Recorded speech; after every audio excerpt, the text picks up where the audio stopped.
Hi guys, Kevin here. It's Thursday, Thanksgiving Day. So let me wish you all a very happy Thanksgiving. Our guests are arriving this afternoon, so I'm preparing to roast our turkey. And here is the star of our show. It's an organic turkey that I brined. I started brining it on Monday, and I made a video of the whole brining how-to. It's a dry brine, and I tucked a paste of parsley, sage, rosemary, and thyme under the skin. And the skin, since it was salted, I don't know if you can see, but the skin has really tightened up. Last night, I took it out of its brining bag and just let it dry out in the refrigerator overnight. So now I'm going to add the ingredients that will end up thickening the gravy. And I've cut up 3 Braeburn apples, that is, and I'm just going to throw them into the roasting pan.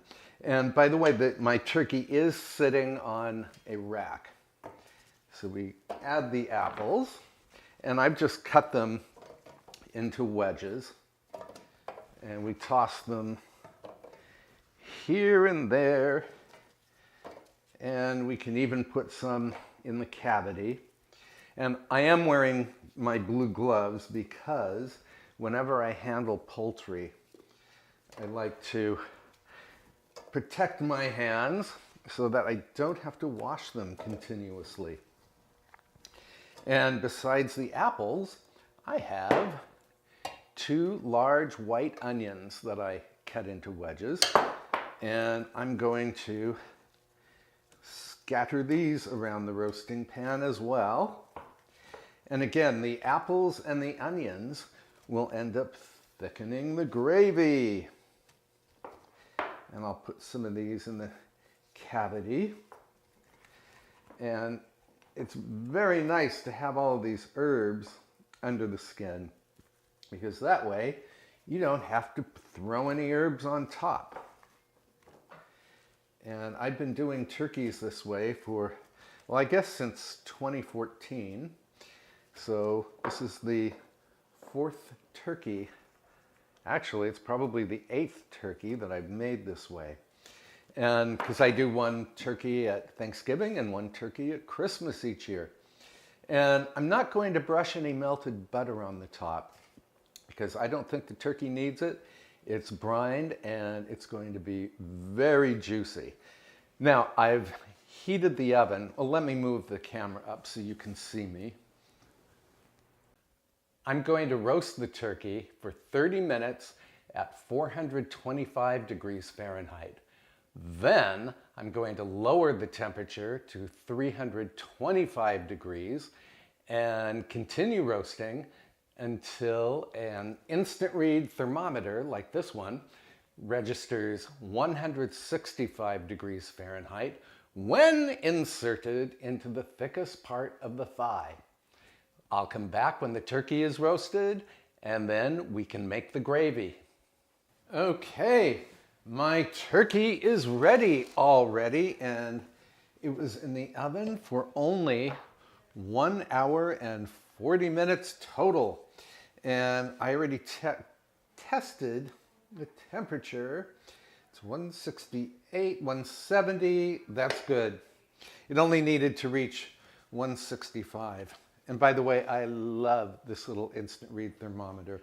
It's a Javelin, and I bought it on Amazon.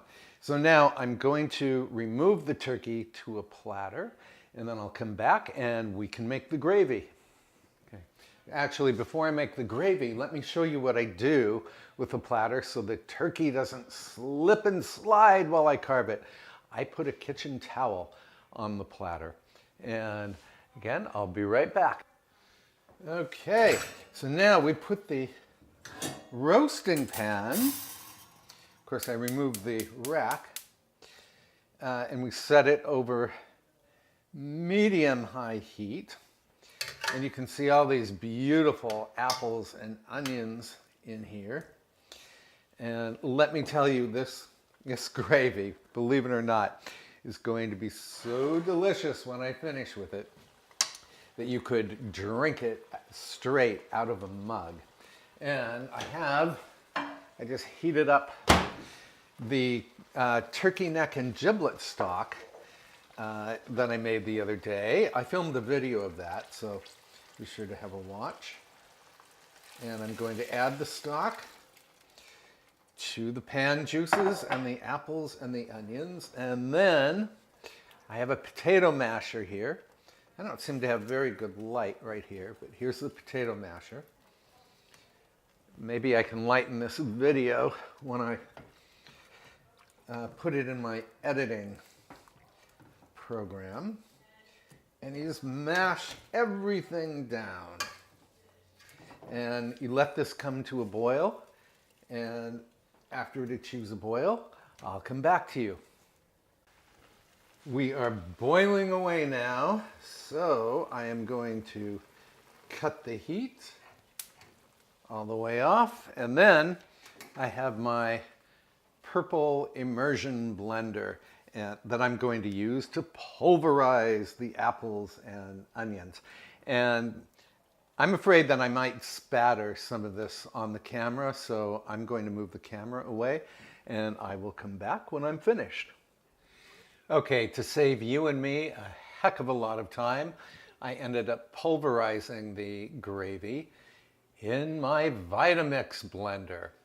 Now, the immersion blender would have worked really well, but my guests have already arrived, so I'm kind of in a hurry. So I'm going to transfer this to a pretty pitcher. And look, I want you to see how thick this is. And that's without any cornstarch or flour or any other kind of thickener.